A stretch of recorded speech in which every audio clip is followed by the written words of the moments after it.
Welcome to Classes of Mail. Before you listen, you should know that Alan Gigax is not in any sense an official spokesman for the post office, the NALC, or anybody else.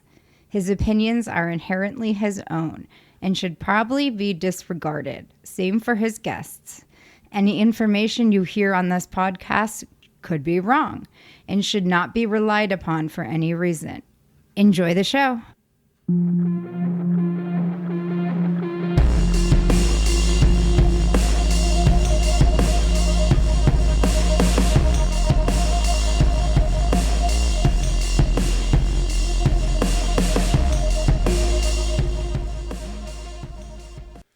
Hey everybody, welcome to another episode of Classes of Mail. My name is Alan Gigax, and longtime listeners of Classes of Mail will certainly be familiar with the problems that I have had in my own branch, problems that I have had with my election, and part of telling those stories on the air means that I hear from other people around the country who are having similar problems. And there is one branch in particular that I think I hear more than any other branch besides my own about these issues. And we got a guy on who is going through a lot of the same problems that I've been dealing with. And his name is Michael Rivera. Michael, say hello. Hi, everybody. All right. And where do you deliver the mail? I deliver the mail in the beautiful neighborhood of Claremont Mesa in San Diego, city of San Diego, America's finest city. I was going to say America's finest city. Yeah, so listeners may not know, I grew up in San Diego. I was born in El Cajon, which is not as nice as Claremont Mesa, but, you know, I mean, and nothing is as nice as La Jolla, but, you know, whatever. So, dude, welcome to the show. I'm really glad to have you on. By way of background, you may recognize Michael Rivera. You've been on Classes of Mail before, right? Yeah, you must have been. Yeah, last year. Right, because you did the Code Light Blue podcast where you had charges that you brought against Brian Renfro. And That's man, right. that's ballsy, man. That was so amazing that you had the courage to stand up and call out what a lot of us thought was wrong. And Thank you. And it was. I mean, it's all because of the members, really. Just everybody's just reaching out and speaking their speaking out and giving me the just giving me the ability just to go, let's just say, you know what, I'm going to put this on paper and we're going to make this happen. Yeah. And of course, the charges got just dismissed without even putting it on investigator. And so how did you follow up that? Charges against the executive council for violating Article 10. Yeah, exactly. And then those are they got like disregarded completely, right? Or what's the status of those? Those are both going to be appealed at the LA convention. Oh my God, dude, that's awesome, man. So Michael Rivera, that's his bona fides. The dude is a fighter. The dude stands up for what he thinks is right. And he's not afraid to call out what he sees as wrong. So that brings us to the reason you're on now is the issues that you've had with your own election in Branch 70. So let's go over that. In the most recent election that you had in your branch, you ran for office, right? What did you run for? Yeah, I was running for trustee of Branch 70. Right on. And the elections come. Obviously, the incumbents win. The incumbents always win. And, you know, you face the same difficulty that me and Michael faced here is like it's almost impossible to overcome a strong, established incumbent. And that's definitely what you guys have there. But just like in Michael's and my election, you saw things that took place during the election that you took issue with. Yeah, I also acted as an observer that day, on election day. Okay. And what I saw was it was downright just surreal and disturbing. When we went to the so this is our election's done by mail-in ballots. Okay, yeah, same as my branch. Yep, we're mail-in ballots, and so we're going as an observer, myself and another observer. We were going with the election committee in the morning to go pick up these envelopes. Right. We go into the post office and they open up the P.O. box, and all we see inside the P.O. box are return to sender envelopes. Okay, so these would be the ballots that the branch mailed out that were undeliverable for whatever reason, got returned to sender. So that's Correct. the only thing that's in the P.O. box. That's the only thing that was in the P.O. box, rubber banded together, left there. So Okay. we're wondering where are the ballots? Yeah. So we're led into the workroom floor by a clerk who leads the entire election committee through the workroom floor. They're having a stand up, Right. and we're just there we're just following along until we're nudged to the guy's locker room. Okay. So we're going to we're like, okay, what are we doing here? And they're nudging to the female observer and the election committee's members to go too. And they're like, wait a minute, this is the guy's locker. What are we doing? Yeah. We go, and lo and behold, inside a guy's personal locker is our ballots Wow. in a locker marked in Sharpie saying Union ballots. Okay. They open it up in front of us, and we just see that There's all the ballots. there. Right. Yeah. It's still in their original envelopes, though, right? Still in the original envelope, still with their Okay. addresses. And Right.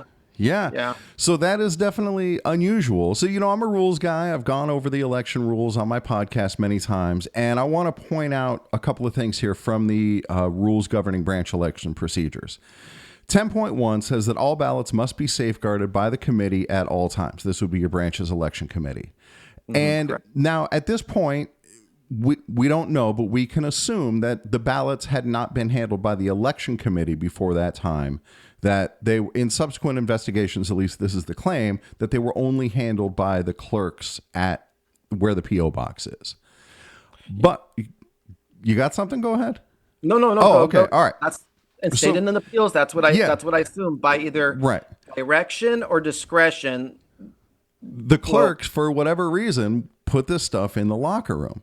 So we go on to 14.4 when it's talking about mail-in ballots, and it says, at the designated time and date, all mailed ballots should be collected by the election committee at the post office box and brought to the tally site. It says at the post office box. It does not say in the locker room. It does not say. And so inside a this locker. is now, was there tampering? We don't know, but this is definitely non-standard. This is definitely against handbooks and manuals as well. Well, yeah, the given clerk shouldn't be doing this either. USPS handbooks RE5 states that areas that are not observed are men's Right. and women's toilet rooms and locker rooms. So Right. removing the mail off the working floor and into a personal locker, it goes against everything we're taught. Yeah, it goes against postal regulations. And then with these ballots, like we had a similar issue in my own election where I would argue even worse, the ballots were picked up multiple times and they were just kept in a box at the Union Hall. Oh, geez. Yeah. And so the defense in my branch of, our branch officers was like, well, yeah, they were in the hall, but we didn't do anything with them. There was no improprieties. You have to trust their integrity, right? Yeah, you have to trust their integrity. But that's why the election rules are in place, is because it should be unquestionable that nothing happened, nothing could happen. But you already know for a fact that somebody sorted through these ballots because Correct. The return to sender envelopes were the only things left inside that P.O. box. Right. So somebody had to go through it, separate the return to sender Right. envelopes, and then move the active ballots. And these are envelopes still with the addresses Right, on they're them, sealed with the envelopes. members' names on them. Right, exactly. So we know that at least at some level, somebody was already pre-sorting these ballots. Correct. And so, again, did they remove any ballots? We don't know. But the whole thing, this is not the way the election is supposed to be run. We're supposed to eliminate these types of doubts, and this is glaring. Right. And then there were other issues as well in your appeal. And then there was an additional appeal besides yours. And, those are issues as well but this is the one that I find really glaring. That how does this happen? Why would the clerks think that this is the right thing to do with the mail? Do they do this with other people's mail? You wouldn't think so. I also think, why would a clerk put their livelihood in jeopardy and Yeah, remove the by mail? They know removing the this. mail. Yeah, Yeah, it doesn't add up. right. And I don't, it's not considered a secure place whatsoever. There are Right. multiple other options, that standard operating procedure for clerks, that they could have done. They could have notified the election committee chair of overflow, Right. and then they could have opened up another appeal box. They could have kept it at an accountables cage. They could have Right. kept it. Well, I mean, there's other methods that don't involve taking it off the workroom floor and putting it in your locker. Right. Yeah, that's definitely weird. Okay, so you have your appeal to the conduct of the election, and as is laid out in the election rules, you submit this appeal to the election committee. You say, "Hey, I take issue," and again, this wasn't the only issue that you brought up, but this is obviously a big one. No, yeah, you're right. I mean, we had a manager that was still on the mailing list. We had the mailing list not being up to date. Right. We had some issues with a candidate using the NALC logo in their campaign advertisements. Right. And we also had a campaign material sent out by the slate. They ran as a slate of the incumbents that looked exactly like our branch reporter. I don't know. Yeah, so the question of how improprietous that stuff is a little more debatable. And with the Department of Labor, we had to deal with this in our own branch. When it gets to the Department of Labor, their standard is generally like, is this enough of an issue that it would have turned the outcome of the election? And what was very interesting is that in order to kind of establish that there is a precedent for this, in branch 214, they found similar violations of LMRDA rules, Okay. which also included the manager being on the mailing list. Right. And they had their election rerun. Yeah, there you go. So the moral of the story here is that, much like with your charges against Renfro, you earnestly believe that you have found issues with this election. And so you do the right thing according to election procedures and you file an appeal. So this appeal, with all of your arguments, goes to the election committee. And then it's their job to, look at these issues that you've brought up and to respond with either, yes, we agree with you, we're going to sustain this and overturn the election, or, they find whatever it is they find. So what was the response from the election committee? Well, before I give you that response, I also Okay. wanted to include that in the appeals too. Just like the charges, I had a list of inquiries. And so Okay. it wasn't at all vague of what I was requesting. The inquiries were all there, and I was hoping that would at least lead them into a proper investigation. Can you give an example So of one of the inquiries? Well, one of the inquiries was, let's see here. How did the mail and ballots come to be stored in the men's locker room, away Fair from the designated question. PO box? Yeah. Yeah. How do you determine that this form of ballot storage procedure complied with branch election safeguards and USPS standards? I was trying to have them cite something. Give me something to Right. cite. That this is not out of the norm, that this is okay, right? What makes Right. this okay, essentially? Right, exactly. Okay. And yeah, so the stuff like that. Yeah, just, yeah. Just All right. and- So and you put all this together, right? This is a multi-page appeal, and Yeah. you get your response from the election committee. They make their ruling. So how did they respond to all this? a one pager which says, and I'll read it, quote, Dear Mr. Rivera, in response to your appeal dated November 15th, 2025, regarding the recent NALC Branch 70 election, we find no violations took place. Sincerely, the Wait. election committee.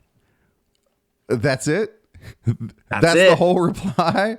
That's So it. they didn't actually address any of the specific points. Not They a just said, oh, we single didn't do one. anything wrong.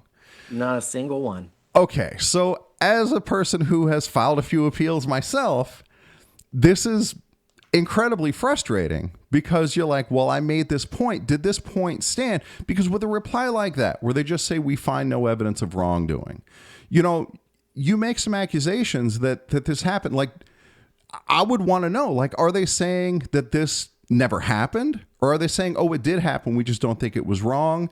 They don't address any of that. There's no defense. There's no counter argument. There's no citing of any election rules that Make this okay. That make this okay. Right. It's what is frustrating even more is that when I filed my charges, and we all read the response, and I got more response from National in regarding to my charges than I did from my own branch, which is very disappointing, because I remember getting that same group of people, that same branch, to back me up in a vote of solidarity towards those charges being filed. Right. And I would think that they would want that type of standard reflected on within their branch of complying with the Constitution. You'd like to think. Yeah. Yeah.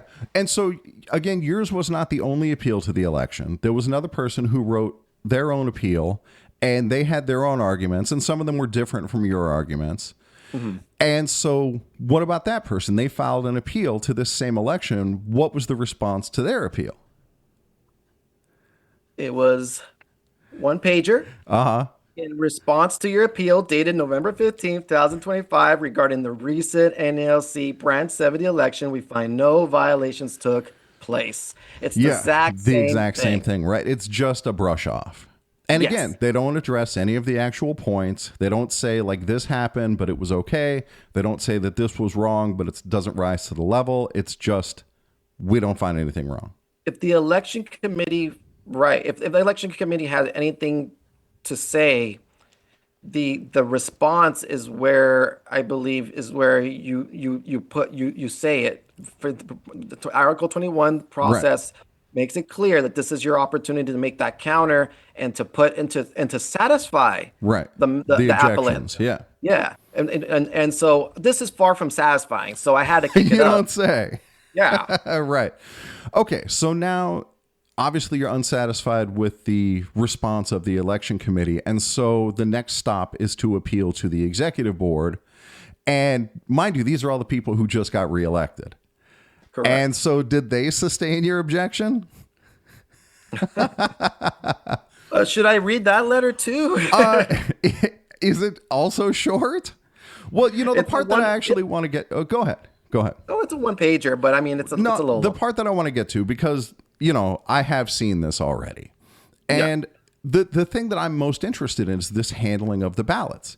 Because in my opinion, the other objections that you raise, they may be valid objections, but they're probably not going to change the outcome of the election. The formatting of your advertisement, I get, even if that does break an election rule, how many votes were turned by that? It's hard to say. It's a lot of speculation.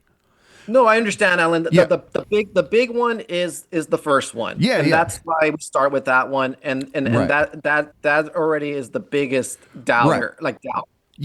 Because that throws the integrity of the entire process into question, because someone pre-handled and pre-screened these ballots. That's not even debatable, because you saw the results of it yourself. These ballots have been screened. The question is, what were they screened for? Was it just separating the return to sender, or were there any other separations going on? And we have these rules because they prevent questions like that from arising. That's the whole point of the election rules. Okay, so the reply to the part that I find most in question, at least to the executive board's credit, I guess, they did address it. They write, your complaints regarding how the USPS employees handled the ballots have no merit. There has never been any accusations, evidence, or incidents of wrongdoing by any USPS employee. And that's how the controversy is addressed. Well, that plus Branch 70 has conducted Branch 70 elections in the same manner since before President Ricardo Guzman was hired in 1983. And the full that's Right. included on there as well. And for full disclosure, Yep. yeah, Ricardo Guzman is the branch president Okay. of branch 70. So not only did they say that it has no merit, but they're saying the conduct Right. has been this way Yeah, that's the for a weird very thing. long time, Right. which is very concerning. That came up in my election too, because part of my president's defense was like, well, this is the way the guy before me did it when he kept getting reelected. And so why is this a problem now? And it's like, dude, That's not a again, good thing. yeah, that's not a defense to say, oh, we've been doing it wrong for a long time. That's an indictment. That's not a defense. And it's written right there on the paper Right. there. Yeah. And so, I get there's some at least internal logic to the idea that like, well, look, dude, what the clerks do with it, that's out of our hands. We got nothing to do with that. But to me, when you see this happening, as someone who's interested in the integrity of the election, that's when you got to raise your hand and be like, wait, this doesn't seem right. I mean, this is the first time you've seen it and you're like, wait a minute, this doesn't seem right. And so, yeah, the fact that it's gone on for this long is troubling. With the multiple different improprieties that I found during this Right. election, it just cites systematic failure, a systemic failure, Right. at a huge level, and that has been unchecked for, I would say, for multiple years. I don't even Well, want to use decades, but multiple years. I mean, by Multiple their elections. own accounting of it, this has been going on for at least 40 years. Right. You know? And that is very upsetting for any member who's actually interested in the integrity of the election. Right. Like, what's the downside to just running the election in accordance with the election rules? That seems like the reasonable way to handle it. You build trust that way. That's how you Right. build longevity with membership. Right. All right. So we go back to the time when charges were being brought against Brian Renfro. Your charges were not the first charges to be levied against Renfro. But when you brought your charges against Renfro, you made those charges public. Right? You didn't hide those charges and just send them under seal. You published them. I did. Yeah. Yeah. Right. And before that, going into the convention in Boston, there were charges against Brian Renfro, and those were also published. They were published and they were broadcasted through multiple outlets of podcasts. Absolutely. You couldn't escape them if you were on social media anywhere. Right. Right. You couldn't miss these things happening. And, we'll get into this more a little bit later, but in the charges that were brought against Renfro, ultimately at the national convention, he was adjudicated of those charges that the people at the convention voted him not guilty. And so, so you have, at least hypothetically, all these charges. I mean, he admitted to some of it, at the convention, but ultimately he was found not guilty. And so this standard is set already. So that leads us into what I want to talk about next, which is it doesn't just end with these appeals. What else happened after you filed these appeals? What's the real reason I'm having you on 20 minutes into the podcast? Why are you really here today? Well, as you know, once you file the appeals and they give you the election committee response, you send it again. Right. To the executive board. They give you the response. We've already went through that. But the next part is if you file again to the branch, they're going to read it at the next branch meeting. Right. And so they did. That happened with my election appeal. Yeah. Right. But before they read my appeals, the chair of the election committee came up to me and presented me with charges. Oh boy. Charges against me. Right. And what do the charges accuse you of? Generally, we're going to get into these charges, right? Because I've read the charges, and when I saw the charges and read their content, I'm like, dude, I got to have Lino on the show, or Lino, got to have Michael Rivera on the show. Sorry, he just texted me, and that's what got me. No worries. Yeah. I mean, essentially, Dwight, causing division and for guilty by association for posting the appeals. Now, for correction, there were 3 appeals that were active at the time. Okay. And this was around December. That was like a month after the election. Right. There were three that were still active, and so there were three appeals that I posted up on a NLC member page, on Okay. multiple pages. Right. On social media. And so they're citing that I did harm to the branch president. By sharing these election appeals on social media. Right. Right, right. And these are people who green-lighted your charges before against Renfro, and okay. So this is what I want to get into now. We're going to get into this charge against you because it's very reminiscent to me of the charges that our election chair brought against Michael and me when we publicized the issues that were in our election, issues that eventually wound up with a full rerun with National being involved because of the corruption in our election process, including not properly safeguarding the ballots. So here in these charges, dear brother Rivera, this is to inform you that you are being brought up on charges for violating the Constitution of the National Association of Letter Carriers of the United States of America. Specifically, you violated Article 1, Name, Powers, and Objectives, Section 5, which states in relevant part, the objects of the association shall be to unite fraternally all letter carriers and other employees of the Postal Courier Service for their mutual benefit and to strive at all times to promote the safety and the welfare of every member. So, doing our job as a steward of sorts, we're going to start picking apart these charges.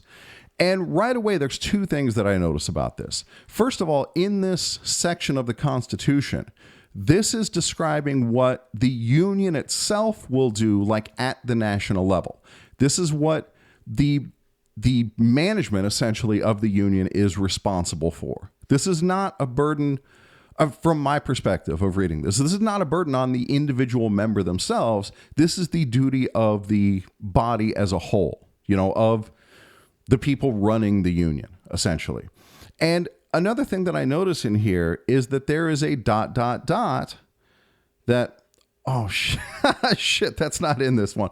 Hold on. No worries. But I do have one add on to that, though. Yeah, go for it. Regarding to the safety and welfare of every member.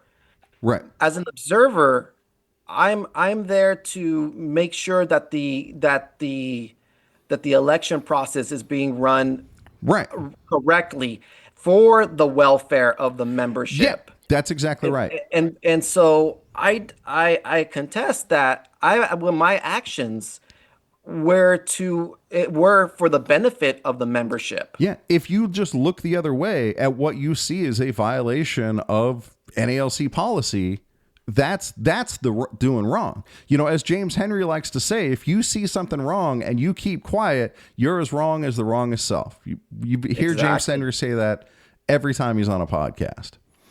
And so it's an interesting charge. But then the other thing that I notice in there is that there's an ellipse, a ... because they omitted a sentence from the middle of that.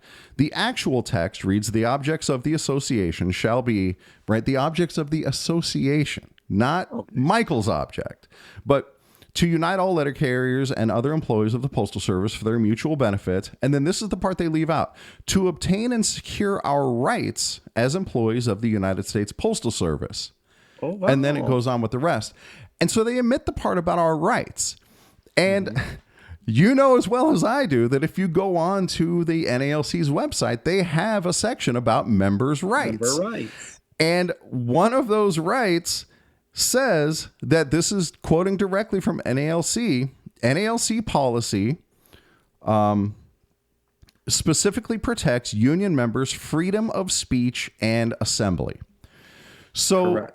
It's very easy to make the argument that this is a freedom of speech issue because you're just speaking. This is protected speech. And then there's a second part to that policy where it says a union or any of its officials may not fine, expel, or otherwise discipline a member for exercising any LMRDA right. Free speech is the aforementioned LMRDA right. And so this is what was found in our appeal, because Michael and I got railroaded by Michael Brasaemle and I It's a little confusing that you're both Michael. But anyway, when we got railroaded by our branch, in our appeal, we point this out that they're actually violating NALC policy by even attempting to sanction us for exercising our rights. And this is the same thing, in my opinion, that's happening in your case. That's exactly that. Yeah. Yeah. It's a violation of NLC and LMRDA rights there. Right. Exactly. All right. So we go on to the next paragraph. You violated Article 1, Name and Object, Section 2 of the Constitution for the Government of Subordinate and Federal Branches, which states in relevant part, the objects of this branch are to unite all employees who are eligible for membership under Article 2 of the National Constitution in one harmonious body for their mutual benefit, and to assist the National Association of Letter Carriers in its efforts to improve the conditions of its entire membership. Objects of the branch. Objects of the branch. Right, exactly. Not you as an individual member. This is the branch's obligation to ensure this harmony and mutual benefit. And so again, you're seeing something that you earnestly believe. Forgive me for putting, thoughts into your head, but we've talked about this, and you have a legitimate reason to believe that something has gone wrong here. And to say that, pointing it out, it violates this precept, to me is madness. It sounds like suppression. That is exactly what it sounds like. That's a very good word for it. Yep, I would agree with that. Right, suppressing your guaranteed right under both the LMRDA and NALC policy. Correct. All right. Additionally, the NALC Constitution form of ceremonial initiation of candidates into branches of the NALC states in relevant part, quote, assist in promoting the welfare and progress of the association and endeavor to practice and maintain the principles upon which it was formed. Wrong no member or see no one wronged if you can prevent it. The above stated portion of the pledge applies to all NALC members. So when you became a member of the union, you took this oath. And so it to me, this is not an indictment of you. This is a defense of you, because it says here to assist in efforts to improve the condition of the entire membership. And so if you see wrongs being committed that go against NALC rules, you're doing exactly what it says to do here, to assist in protecting the membership. That's the goal. That's the goal. That's the goal. As when you assume the position of the observer at the time, which I was, that the goal is to maintain the integrity of the process, and for that it works for the membership. Right. And it's just, and that wasn't happening, and so that had to be addressed. Right. To charge me for that, for doing my duty. Right. Is offensive. Right, exactly. And again, as James Henry says, if you see something wrong and you keep quiet about it, you're as wrong as the wrongest self. James Henry again. Yeah. Good, well said. Right. And so again, here you are seeing something that you believe is wrong and you're speaking up about it. Right. And you get charged for it. Okay, yeah. So now we get into some more things in these charges that I find interesting, because you posted 2 appeals, right? Your appeal and another member's appeal. I posted a total of 3 appeals. Oh, 3 appeals. Okay. Yeah. There was myself. Right. You don't have to say, I mean, I'm going to redact the names. You do whatever you want. Sure. Right. That's fine. But anyway, so it goes on. On December 17th, 2025, you publicly posted an election appeal authored by Branch 70 member, redacted, on the NALC Facebook private page. The Facebook page has approximately 30,000 members. I'm paraphrasing a little bit. Redacted's appeal contained a number of false statements which you knew and or reasonably should have known were false. Despite this, you posted Redacted's appeal anyway. So this gets into your state of mind. Now, I assume that this other person, Redacted, also made their appeal earnestly. They posted things that they thought were wrong with the election. And then that person got a response just like yours that didn't actually address any of the actual points that were made in their appeal. Just said, oh, we find no wrongdoing. And so these matters of fact that they want to bring up were not addressed. They didn't say like, hey, this is factually wrong. The election committee failed to respond properly to the appellant's appeal, I would agree and with that. and and instead of correcting that, or instead of actually following the section 20, article 21 of the NALC election book, they decide to invoke article 10 of the Constitution against the Right. person who Who's posted bringing it, it to light? not Yep. not the person who made the statement. Yeah, They that's a didn't. funny thing. That is. Right. And again, the election committee had their chance to reply to these specific allegations and didn't do so. Yeah, Their reply was just, we found nothing wrong. right, and therefore we're going to also charge the other person who posted it up about Right, it. who posted it up. Right. Because they say in here, and I'm gonna condense this a fair amount, Go ahead. that you knew that things in the other person's appeal were wrong, and so you shouldn't have posted that. Now, do you know those things are wrong? I'll ask you, do you know for a fact that the things in the other appeal, when you posted it, did you know for a fact at that time that the things in the other appeal were factually wrong? No, I didn't know anything about it. I had no recall of the event that way. Right. I wasn't looking at the details of that day. If I did, I would have included in my appeals. Right. And and we've talked for a long time, Alan. You know that when I write something up, I try to be thorough with it, and Yep. I'm throwing the kitchen sink at it. Right. Much to the detriment of the people who have to read all of it. Right. But it wasn't, to me, it wasn't on my radar. So I Exactly. wrote what I knew to be, a violation. Right. That was their appeal to appeal. That was their argument to make, and for their response, they get a response for that. But Right. but it wasn't my argument. Right. And so they go on to write, you failed to do your due diligence to verify whether or not President Redacted committed the wrongdoing your Facebook post alleged. By failing to do so, your actions were complicit, i.e., you knowingly helped to spread false accusations of Branch 70 member Redacted. Even if you did not write the appeal you posted, you were essentially an accomplice who assisted in the posting of false accusations. Essentially. You had the opportunity to prevent the spreading of these false accusations. Instead, you chose to support the spreading of these false accusations. So that other person, member Redacted, their appeal is still ongoing, is it not? Or did they wind up dropping their appeal? They ended up dropping it Okay. out. But at out this of point, it. the appeal was still live. Yeah, at that point, no, actually, the charges, no, well, because they At the never point went that ahead you and read posted it, the appeal When was I still posted live. it, it was still live. The Actually, appeal was still live. I Right. actually have a copy of the post. Because they were saying to me that I had endorsed them, Right. right? And Yeah, I have they the said- text of the actual post. Okay, so this is relevant, in my opinion, is when you posted these election appeals, you didn't say, hey, look at this appeal. Everything this member is saying is true, and my branch is a bunch of jerks. What did you actually post along with the appeal? I'm going to redact names, but Okay. Okay. All right. Third appeal. That's what it was. Right. Posted December 17th, 2025. I've included the link to the first appeal above. With the second appeal shared yesterday, I wanted to post the third and final appeal that was submitted to the election committee of Branch 70. This one was submitted by Redacted, candidate for branch president running against incumbent president Ricardo Guzman, who also serves as chairperson of the CLC.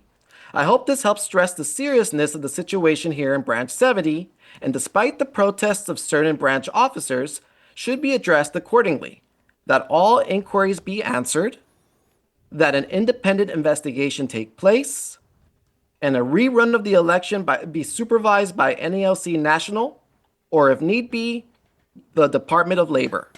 Okay. Thanks for reading. There you go.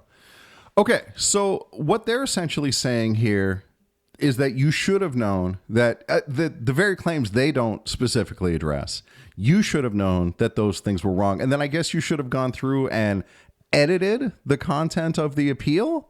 Like, that doesn't make sense to me. You're posting it as is.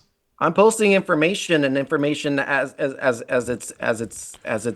is. Right. I'm not here to edit or censor any of the Right. information that's actually going through the process. Right.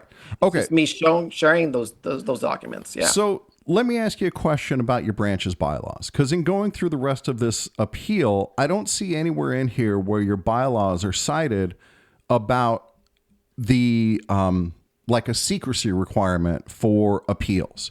So in There your is none. branch, there you go. You cut right to the end. Yes, there is no requirement that this stuff has to be kept hush hush, that it can't be published. And in fact, by their very nature, the appeals are published. They are made public to the branch. So there's no veil of secrecy here that you are somehow violating. I mean, to say that, like when you're coming up with your appeal, and Michael and I went through this exact same thing, with our stuff that we talked about on Classes of Mail, that was part of the charge, was like, hey, you talked about this stuff publicly. And our defense was, well, I talked about it with Michael. Is that a violation? And no, of course it's not a violation. I talked about it with other coworkers at my station. Is that a violation? And no, of course that is not a violation. Okay, well then at what point does it become a violation? Where is this magic number? What's the threshold, right? That's exactly right. What is the threshold? Yeah, and of course, there is none. The threshold is laid out in the NALC policy that protects your right to speech. And that right is being run over here. Absolutely. Okay, now, for some reason I see what I did. Okay.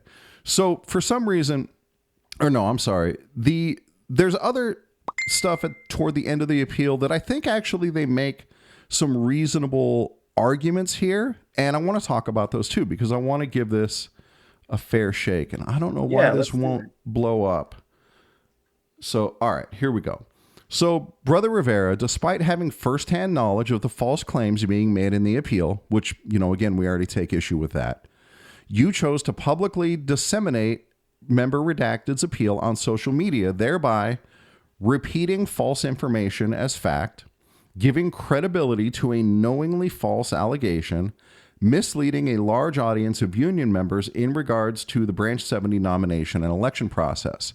Now, to me, these are legitimate gripes, but as we learn from being stewards, there is a difference between a gripe and a grievance. They can be upset at you for doing this, but it's still a protected act. It is. Yeah. And, coming from a branch that's been pretty vocal in speaking out about the wrongdoings they see within our union, it's crazy to me that the mentality within the branch, that this mentality would hold within the branch. Like if any branch knows that it's okay to speak up and be public about the wrongdoings that you see, your branch is one of the most outspoken about these things, about like the wrongdoings of President Renfro. Yeah. I mean, multiple times I think I've been hearing from other members about the Branch 70's branch president speaking out against Renfro's actions. Right. And I mean, the fact that my charges were voted and adopted in the Branch 70, the fact that the entire that he that the And the, were made this whole public. slate this whole slate and group that surrounds 70 is about it grew Right. out of free speech. Right. It grew Out of sharing airing these grievances. and the sharing of information. Yeah. There were members of the group were sharing the charges, and they shared this arbitration decisions. They shared all this stuff that could, Right. anybody would have kind of said, "Oh, this is in house. Right. Keep this in house." No. We're sharing information so that we can empower our members with That's right. knowledge, and this was no different. This was absolutely no different because we are going through a process. Right. And these are the documents that are in the middle of this process, and this is where we're at the process. Right. And they're not it's up to private. They're not under seal. no. Right. No, and we'll get to that. Right. So I want to talk about, to get it back to this idea that it's a gripe, not a grievance. I get like, to be on the ass end of this, to be accused of wrongdoing, I get that that's frustrating, angering. I get that the people on the election board, because I want to clarify, I think this is worth clarifying. These charges come from the members of the election committee. Those are the authors of these charges. And I can see why they think that they're being impugned in these charges. Essentially, they are, for things that they earnestly believe are not true. And that's a legitimate thing to be upset about. Hey, this thing was said about the way I conducted myself. It's not true, and I don't like it. Well, to be clear, Yeah. the conduct is in regards to the branch president, Ricardo Guzman. So it's even stranger to think that the name being cited multiple times in the charges isn't the individual who files the charges. I didn't even think about that. Yeah. Yeah, like they're not saying you impugned us. They're saying you impugned somebody else. Like they're offended on the branch president's behalf. On Ricardo Guzman's behalf. Right. And that's weird, the concerning dude. part. It's just almost like, okay, by proxy, we're going to file charges for our branch president. That's so interesting. Yeah, it's definitely a lot to think about there. It is. So I would hope, look, it's no secret. I'm an adamant CLC supporter. I'm an endorser. Yeah. I'm out there publicly supporting them, boosting them. You know, as we record this, social media post just went up with me giving their endorsement at my branch meeting. And I am definitely a CLC supporter. And so that's, you know, again, what I find odd about this whole thing is this movement that I adamantly support that is built upon free speech, transparency, airing of grievances, that it makes me hope that the people on the election board are just misguided. You know, that they're fighting a fight that are trying to defend someone who they maybe respect, who they look up to, and going overboard by charging you with things that the LMRA prohibits them from charging you with. I mean, it's very specific that you can't. It seems like they got some bad advice. That may be. I mean, you know, I can't speak to their state of mind either, but this whole idea, you know, again, I'm going to go back to this member Bill of Rights, these member rights from NALC policy. A union or any of its officials, which in this case would be like these members of the election board, a union or any of its officials may not fine, expel, or otherwise discipline a member for exercising any LMRDA right. I mean, this seems crystal clear to me. So here we are. Yep. And let's see. We're recording this on Friday, March 6th, Friday, March 6th. Yep. March 6th. And the next general meeting where they're going to where these are presumably going to be adjudicated. Less than a week. Right. Okay. So I don't need my notes for this part because I feel pretty strongly that I know what's going to happen at your branch meeting. Me too. Yeah, because this happens at branch meetings all around the country.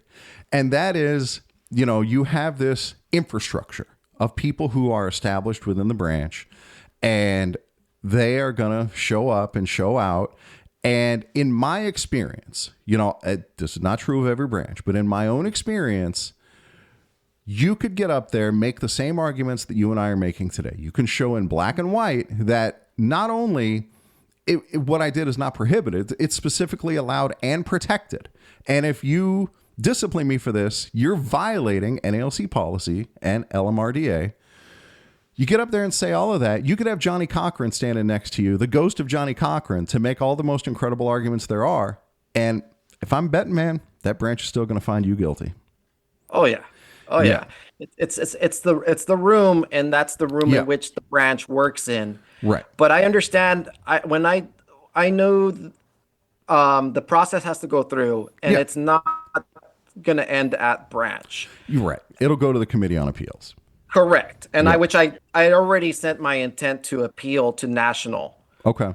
And we could probably get into the implications there. Well, not right now. Maybe we'll get into that a little bit later. But, you know, again, like from my own experience, right, when Michael and I got railroaded, because like we didn't even get our due process rights, and it didn't matter. The branch still found us guilty. And so we appeal up to national, and then national had to overturn that conviction, which to their credit, they did. And so our conviction on what was ostensibly a defamation charge, which is essentially what yours is, was overturned. And from our decision from the National Committee on Appeals, they essentially said, like, dude, there is no rule of defamation. What you're charging this person with is not a charge. And so I'd like to think that yours is going to wind up going the same way. But this is like one of the weaknesses of the system as we have it set up, is that there really aren't solid protections for individual rights. So you take, again, the example of what happened to Michael Brasaemle and me in our own branch, where our rights were absolutely violated. Our rights of due process were violated. And the Constitution is intentionally vague. It's vague about the exact details of how things are going to work. It's kind of intended for it to be loose and things are kind of run at the branch level. But there are things in Article 10 and Article 11 and in the election procedures that are very specific. And I feel like we owe it to the union to at least abide by the things that are specific. And again, this gets back to, like, it's very specific that you're going to pick up these ballots from the P.O. box, not from a locker, And it's very specific that you shouldn't be charged for exercising your protected right. And unfortunately, we find ourselves in this situation where, again, you're probably going to get railroaded in your branch, and then you have to try to appeal above that to get your rights restored, just like we do with the grievance process. Funny what a year makes, right? Dude. Like last year, you're championed, and then the next year you're exiled. Well, because of who the target is. Right. But the same standards apply, right? They you should. have to apply these standards all across the board. That's exactly right. And this is just a suppression move, retaliatory act for the appeals process to be stymied, to be stopped. And that's not the case. I'm as a guy following procedure, I'm going to continue the procedure forward with the appeal to national. Right. Now, with that comes a little bit of complications. Yeah, let's talk about that a bit, because this came up on an episode of Next Generation Carriers where you and James Henry got into it a little bit. A little bit towards the end, right? Yeah. So what happened was that there was a vote that happened in my branch to invite James Henry over to the holiday party. Mm-hmm. And this happened at the December meeting, to invite him and to cover his expenses. Yeah, it was reasonable. And so they bring him in as a guest. However, he goes in and starts doing the duty of installing officers. Now, for full disclosure, for people who don't know, James Henry not only is the vice president of the NALC, but he's also the chair of the Committee on Appeals. That he is. Yes, and since he's also the candidate for the CLC for president of the union, and my branch president is the chair of the CLC. Right. So there's obviously a relationship here. Right off the bat, yeah, and they're all SoCal, so it's like there's a relationship and there's also a affiliation. So Sure. there's a big conflict of interest. So, so let's clarify a little bit, because again, I am a CLC booster here. I got to make sure they get their fair shake. It is totally reasonable and within the scope of James Henry's duties to install officers, right? That's what he was ostensibly there to do. And he did that. And that is not unreasonable. That's not inappropriate. So when I talked when we were talking with Henry, when I was talking to Henry, I Next Generation, the optics issue. Yeah. And I mean, I think I don't think it's hyperbole to say that he was a little bit defensive. He definitely was defensive. Yeah, he was defensive and about questioning his integrity. Right. However, it's you try to avoid. It's not about integrity. It's about good choices, about judgment. Okay. The judgment the judgment that that you're entering a situation where there's active appeals, and at the time, 3 active appeals for this branch. Mm-hmm. And while you also say that it's his duty, I did reach out to get clarification on that. And I did hear out, I did get a response from National that those are duties that are instilled upon him by the president or by the executive vice president. And from what my understanding is that there was no assignment to do that by National. No, so that in turn makes it a choice. It was a judgment by Henry to be there as a guest and to do the installing of officers. Right. He wasn't ordered to go by Renfro. He Right. It chose was to a go. choice. Right. Yeah. Complete Okay. discretion, and that's his choice, Right. right? Right. And so it's not. And he said on Next Generation that he had been out of the office for a while and he had not seen these appeals. And maybe that's true. I take that at face value. I don't think he has a very good reputation for honesty and integrity. And so, but you made the further point that it looks bad that you're palling around with somebody whose appeal you're going to be deciding. And to that end, I want to have James Henry on Classes of Mail. And we've had arrangements in the past where he's going to come on, and then I'm like, well, you know what? Before I even reach out to him, I'm like, well, dude, I've got an appeal sitting at the National Committee on Appeals. It's probably a bad look if I have him on my podcast, even if we don't talk about it. It's just not a good look. And so, yeah, Trying to keep everything. You want to respect the Constitution in which we're all Yeah. bound in. Is he going And to rule so- fairly? Probably. But I don't even want, just like with the fucking ballots, I don't want the appearance of impropriety. Right. Yeah. We don't want to create this more doubt. We already have the lowest amount of union involvement by the newer members. Right. We're have apathy is at an all-time high. Right. We don't need to create more. And this election is a big one. Right. So with all that said, I didn't want to leave it to chance. Okay. I understand maybe he may have come to the conclusion himself after thinking of it, but I wasn't going to leave it to chance. I did reach out with my letter of appeal. Mm-hmm. I clearly pointed out the association between James Henry and Ricardo Guzman, the political affiliation, the candidacy, the optics, and that it would be best for the integrity, for just the sanity of our Constitution and the process, The sanctity. Yeah. to recuse yourself. Okay.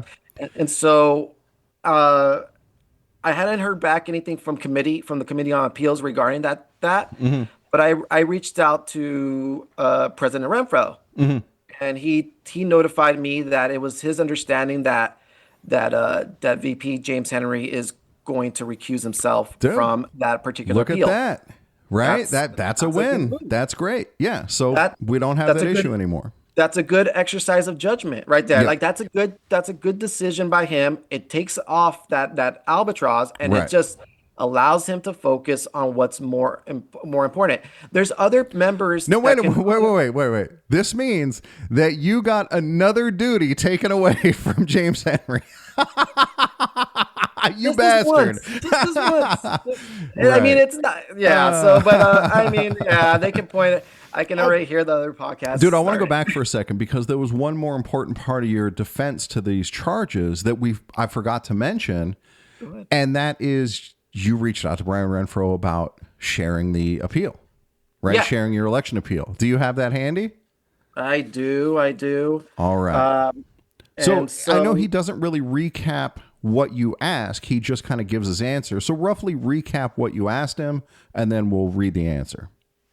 Well, I asked them about whether it was proper for for appeals to be done as a substitute to charges would be if charges are for a protected right, because it would be a conflict of the LMRDA if Right. we were to say that posting of the appeals were against were against the rules. It would be against my member right of free speech and of sharing of information. Right. And so in a nutshell. Yeah. There's a little bit more into it, but I'll keep it at that. I've talked to you before. I'm sure there was plenty more into it, but Yeah, All right, exactly. so go ahead. So what did he write back?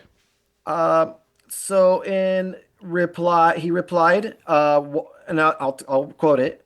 While I appreciate that you have substantial concerns, it would be inappropriate for me to rule on the validity of the charges at this point in the process. Standard. However, as a general matter, election appeals under Section 21 of the NALC regulations governing branch election procedures are not confidential documents. Boom. There it is. They are not confidential. Okay, go on.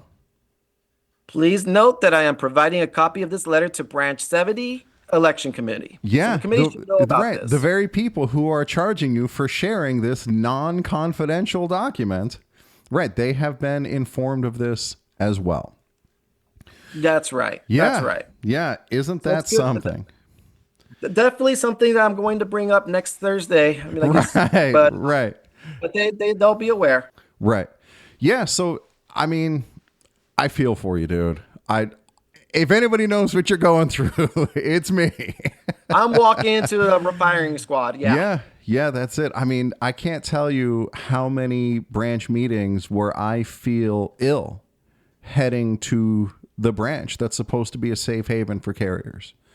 You know, and God, I don't want to go. And like the only exception to that I can think of in recent memory was the one we had just a couple days ago where the CLC showed up. And I got to finally meet Howard Comine face to face and had him on the show, and it was fantastic. And then seeing Corey and James and that's all for a separate episode. But that's the first meeting that I've actually looked forward to going, and I can't think of how long.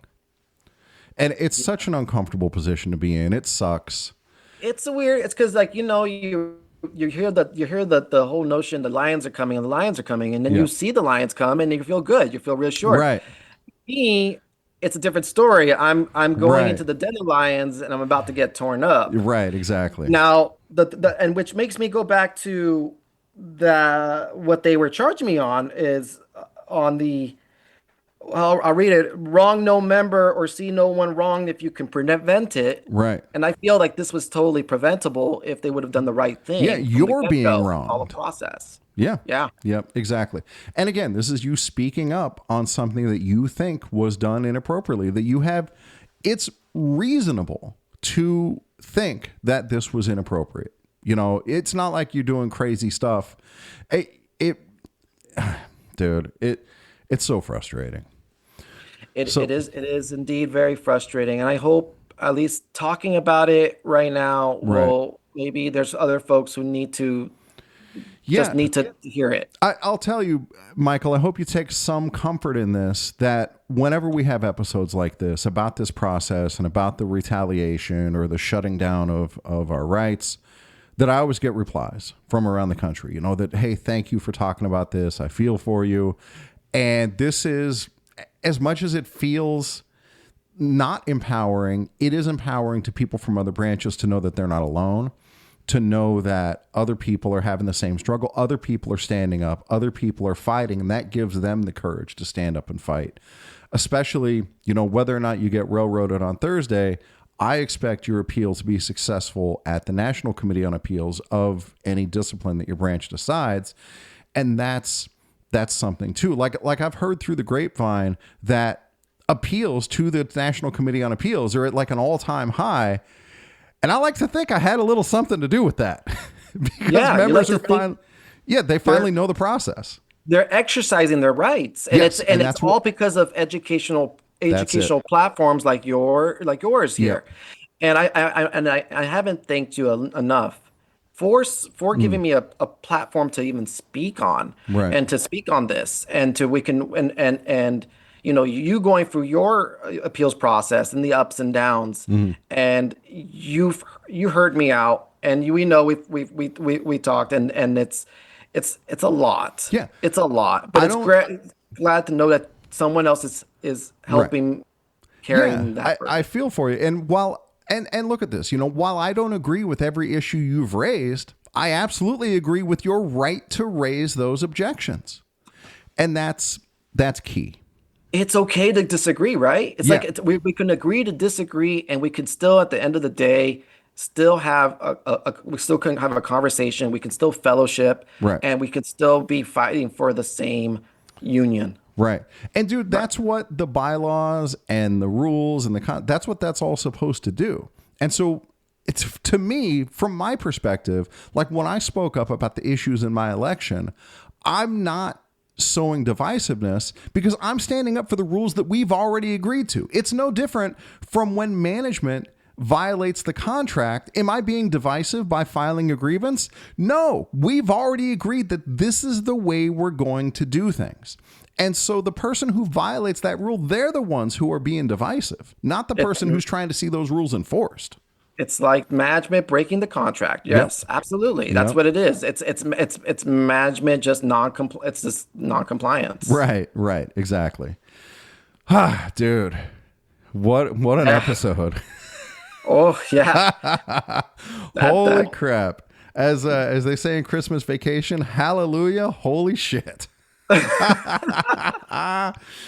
Dude, well, Michael, I have the utmost respect for your courage and your willingness to stand up for what's right. And however things go for you, you have a welcome home on Classes of Mail. I'm here to support you. I'm here to support the Constitution, the bylaws, the election rules, and to see, as it says in there, no member harmed. I appreciate that. Thank you. You bet. All right. So put Michael in your prayers. We'll find out how it goes soon enough. I don't know exactly when this episode's going to release.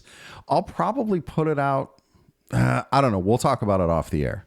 So Right. Anyway, say a prayer, have a swig of beer for the working man here, just trying There to you get go. through the ups and downs. ain't that the truth? All Yeah, right. man. So thank you again for coming on. Listeners, thank you very much for listening, and I will catch you all next time.